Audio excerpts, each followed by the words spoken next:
Everybody, welcome back to the channel Vagabond Videos. This is Van Sessions, and what Van Sessions is going to be is several things. It'll be interviews like we're about to do now. It is going to be about vans. As you can see, we are in a van. This is my travel van that I bought and am still working on, still creating some stuff, and there will be a video series coming soon showcasing my van and the different things, the different ideas that I've had for it, and just to also show you a cheap way to make your own travel van if that's something you wanted to do. And so because I'm in college, I get it and everything, but today we're going to be doing an interview, and today I have with me Kaitlyn Gregory, my girlfriend, and she is going to be asking some questions about a place that she went to, and I hope you enjoy. Kaitlyn, tell everybody hi. Hi. So okay, let's get this thing started. Okay. But first, we got to do the intro.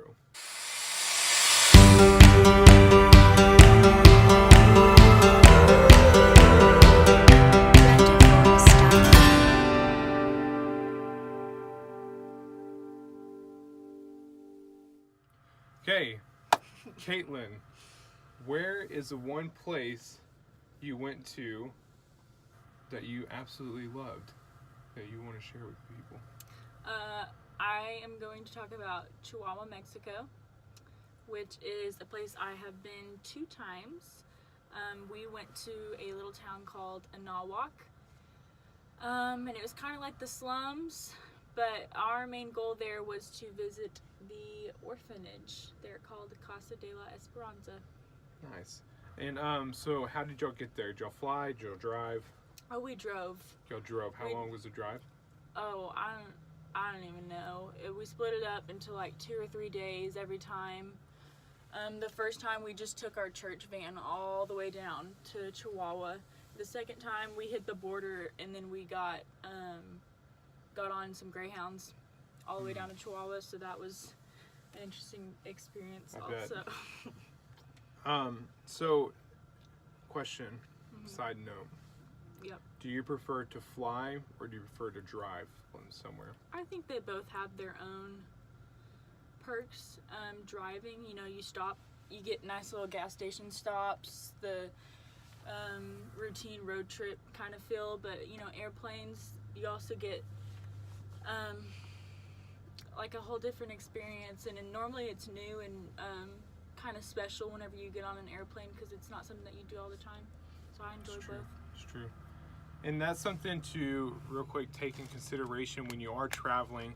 Of if you're traveling on budget, then majority of your time flying is going to be cheaper typically.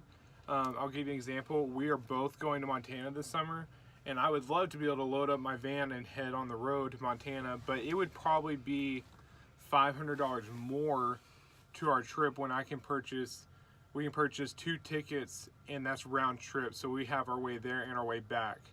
And so that's something to take in consideration when you're traveling somewhere. But let's get back to Mexico. And where were you at again? Chihuahua. And what were y'all doing while you were there? So it was a mission trip at Casa de la Esperanza.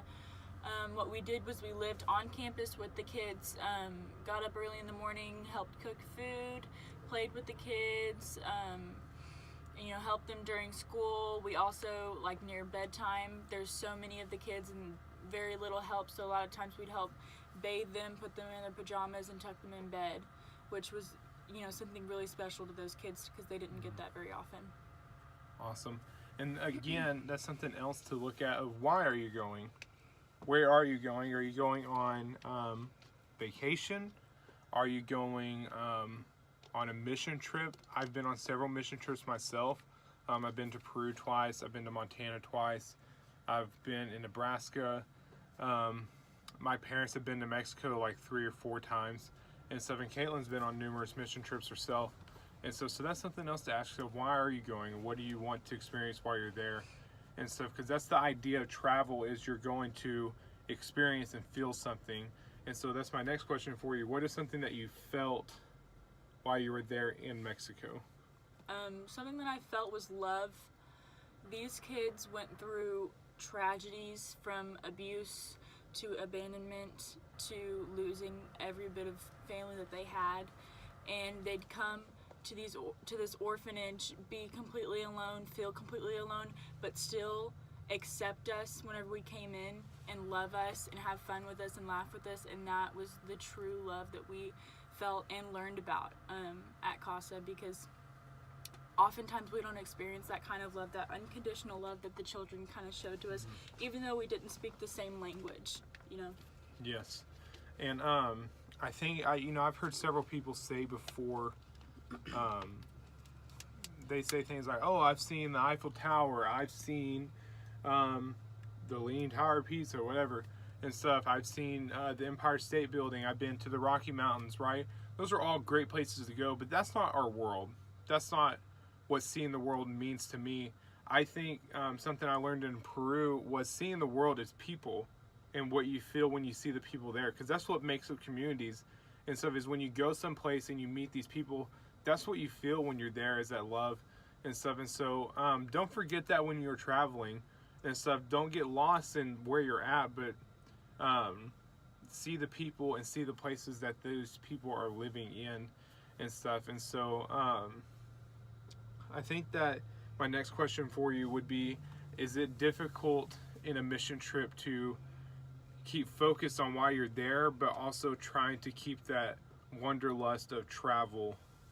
Is that hard to balance? Is that difficult? I think a lot of times people have trouble with that whenever they're deciding on mission trips to go. They'll see the new mission trip posted, like mission group going to Africa, going to South Asia, going wherever, and people get caught up in that wanderlust, in that kind of, oh, this is perfect for me to go see the world. But you know, we have to check our hearts and wonder, why are we going where we're wanting to go? You know, if it's for the glorification of God, then by all means. But if it's self-desires, I think we need to check look yourself at it again before you break yourself. Okay. I'm sorry, I shouldn't have done that. But awesome. Well, one last question before we close out this interview. What is the one place you've always wanted to travel? I've always wanted to go to Machu Picchu. I want to see the ruins really bad. The gorgeous green forests and everything, it just all looks gorgeous, and I want to see it really bad. Yes. Well, that's all we have for Van Sessions. Thank you for tuning in. Kaitlyn, thank you for coming and speaking. You're welcome. You're welcome. So, anyways, drop in the comments below if you have a place that you've always wanted to go and see, and keep the comments nice and friendly. Let's not have any like meanness in there. We don't want none of that and stuff. I don't know where it's at, but somewhere along here there's a subscribe button and a bell that tells you when I've posted. So please subscribe and click that, and I will see you next time. What do we always say, Kaitlyn? See you on the road? Yep. See you on the road. Peace out. Bye. Bye. See you later. Okay. No, for real. Get out of here. Stop.